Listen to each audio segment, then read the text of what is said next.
da que adoita asociarse ás persoas maiores tamén golpea e forte a xente nova. Uns e outros son apartados e relegados. O idadismo limita as ofertas laborais, reduce a calidade asistencial e fomenta, que lle lo pregunten senón os que máis anos teñen, o illamento social. Quen non escoitou algunha vez xo entenderás cando medres ou faltalle experiencia. E expresións como é moi maior para iso ou xa non está para aquilo forman, desgraciadamente, parte do noso día a día. Os maiores apartámolos por obsoletos e a mocidade por inmadura. Nin lles preguntamos ni nos escoitamos e así perdemos talento, memoria e futuro. Promove o respeto entre xeracións, mellora a calidade de vida e fortalece a cohesión social, porque a idade non debería ser un límite. Xa estamos na mesa de actualidade cos compañeiros Raquel Rosa e Antón López. Boa tarde, compañeiros. Tamén nos acompaña hoxe Xaime Fandiño, que, entre outras cosas, é investigador, foste realizador, profesor, escritor tamén, sí, foi profe noso tamén.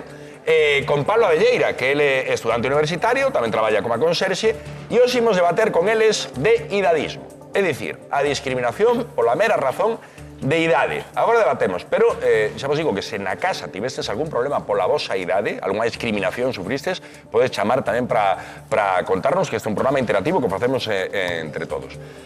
Xaime, Raquel, Antón, Pablo, pensás que se discriminan máis os maiores, ou por idade, máis agora que hai anos, ou non? Eu penso que non. Eu penso que, según o informe mundial do edadismo, que precisamente o fixo unha galega antropóloga, médico, que é Vania de la Fuente, que traballaba en Suiza, en OMS, o informe mundial o coordinou ela. Pois hai máis edadismo entre os novos que entre os maiores en Europa, que parece que é unha imaxe que é diferente, verdad? Pero non. O edadismo en Europa está máis integrado na xente nova. Depois, o edadismo... Quer dicir, que discriminan máis por idade os novos que os maiores. Os novos, sí. Hai unha discriminación maior entre a xente nova. Como esta chica é tan joven e xa está... É xefa de non sei que, esta non sei que... Cuestiónase moito. Mientras que, para mí, o dos maiores é máis un buenismo, moitas veces, porque falar en diminutivo, como tratarte como un neno. Un certo paternalismo, ás veces, non? Exactamente. Creo que máis non é tan agresivo. É agresivo porque, claro, si tú te sientes mal, pero o de entre as xeneracións máis jóvenes... Sí, queda peor discriminar o maior que o máis novo. A ver que di o novo. Claro. Non, é certo, pero eu creo que tamén é pola forma en que vivimos as persoas maiores ou as persoas novas. As persoas novas habitúan a ser máis reivindicativas ou máis activas, e as persoas maiores habitualmente, como é isto todo é un estereotipo, non? Pero habitúan a ter outro perfil máis tranquilo e demais, que falaba, non? Pois é por ser vos cos pequenos, non? Que os discriminan de decir, os trato como un neno pequeno, pero por cariño. Eu non estou de acordo. Eu creo que discriminamos moitísimo a xente a partir dos 55 anos, tanto no eido laboral, moitísimo. Pareceme moito máis complicado que unha persoa de 55 anos para arriba consiga traballo hoxe en día que un rapaz de 30 e 35 formado con ganas de traballar, e despois no eido social creo que as persoas maiores de 65 e 70 anos están moi discriminadas, moi apartadas da sociedade, non as escoitamos, non lles preguntamos, non as valoramos. Pois por alusións, Pablo, que barreira se atopa unha persoa nova, seguramente con formación, cunha certa experiencia, que pode, non? Para estar vencellada a súa idade, a hora de acceder ao emprego. Aí está o fundamental, non? A experiencia que podemos. Non podemos acreditar unha maior experiencia que acabamos de sair da nosa formación académica de diferentes graos. Hai xente super preparada no académico, pero que non se lle dá unha oportunidade para entrar a traballar nunha empresa privada, para poder desenvolverse noutros ámbitos, porque calquera exixe que teñamos experiencia. Alguna vez pasouche algo? Eu non teño, grazas ao meu traballo, teño que dicilo, eu non tiven ese caso. É certo, teño compañeros que sí, que directamente foron apartados de calquera oferta de emprego porque non tiñan experiencia. Pero moitas veces, e no arranque do programa se nos plantexaba esta pregunta, si non lle temos respeto aos maiores, porque sí que se escoita que nos últimos anos que aos maiores, a xente nova, que lle ten menos respeto que antes. Isto non sei se é algo de discriminación tamén ou non. Como respeto, vamos a ver, eu creo que hai un problema de base porque estamos traballando o efecto e non a causa. A causa é a falta de interxeracionalidade que hai neste momento. Antes as familias nucleares eran grandes, vivía o pai, o avó. Ese respeto se tiña ao maior, por qué? Porque había unha relación xa de comunidade. Bueno, que xa se vivía dunha maneira orgánica na casa, hoxe en día as claro. familias son de moi poucos persoas, pai, nai e incluso monoparentais, non? Entón, claro, esa relación que ti tiñas antes con toda a familia, vendo tendo exemplos claros de como esa persoa traballaba, o que te aportaba, pois era moi importante, porque eu creo que a interseccionalidade é a vacina real contra o edadismo. Ti, se eres interseccional, non eres edadista, porque eu estou falando contigo, teño 73 anos, e falo contigo de tú a tú, porque o máis importante non é porque moitas veces dicen, edadismo, vamos a ir interseccional, e dicen, nenos con avós. Non, eso non é interseccionalidade, porque hai unha relación de dependencia. A interseccionalidade é cando é horizontal, de ti a ti. É unha interacción interseccional. Eu estaba de acordo co que dixo antes Raquel, que non lle prestamos atención aos maiores.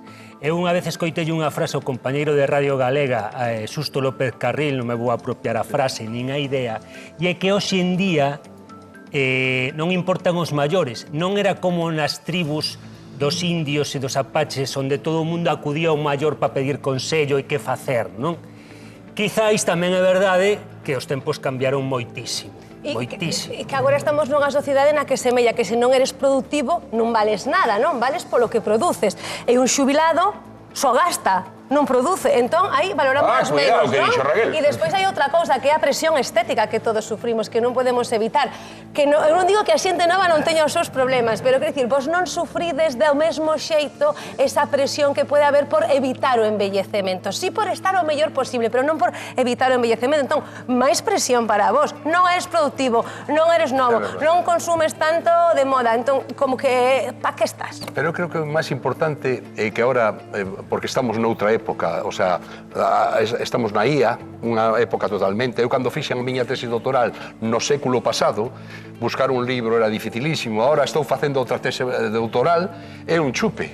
O sea, porque ti entras en IA, quen escribiu sobre isto, non sei que. Ven todo mascadiño, xa, claro. Cambiou totalmente o escenario. Entonces, o importante é aprender a avellentar.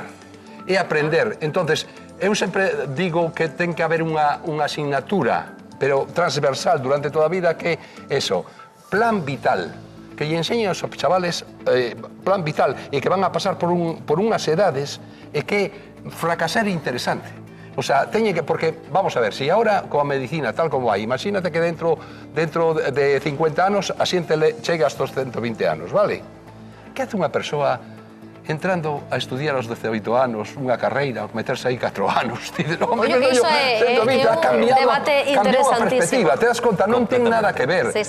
Non ten nada que ver. A xente nos organizan de unha forma que, bueno, estudias aos 18 anos na universidade, depois faz o máster, despois faz... Eso non vale. Eu non o fixen así, tamén. Por exemplo, eu estudiei carreira aos 37 anos, empecé a estudiar, o sea que... E cada vez vemos máis exemplos de persoas que en idades máis avanzadas... Eso é aprender a avellentar, porque ti de vello podes hacer máis cousas. Pero tamén é certo, agora que falamos da idade, sobre todo enfocada ao mundo laboral, se aparcamos a experiencia, se aparcamos a valía, se aparcamos a formación, a idade de por sí pode ser un problema a hora de atopar un traballo. Bueno, pois, imos falar precisamente cunha muller que sofre ese tipo de idadismo. Idoia Iglesias ten 59 anos e non atopa traballo por máis que o intenta. Moi boa tarde, Idoia. Moi buenas tardes. Estás absolutamente desesperada porque levas moito tempo, anos, sen traballar a pesares de ter unha certa formación, de ter unha certa experiencia, e achacas toda esa problemática precisamente a túa idade, 59 anos. Sí, estoy a punto de hacer 60 y la verdad es que mi vida laboral ha sido bastante catastrófica. No sé si porque las circunstancias atenuantes pueden ser el gobierno que estuvo en aquellos años en los que yo he ido pasando toda mi vida laboral en escasez, pues no sé por qué ha sido la causa, pero sí que he visto que no he sido yo sola. He visto compañeras que antiguamente pues estudiábamos y demás, que también estaban en la misma línea. Desempleos o trabajos precarios, pero muy precarios que tenías un trabajo pero no tenías dada de alta la Seguridad Social. Y eso sí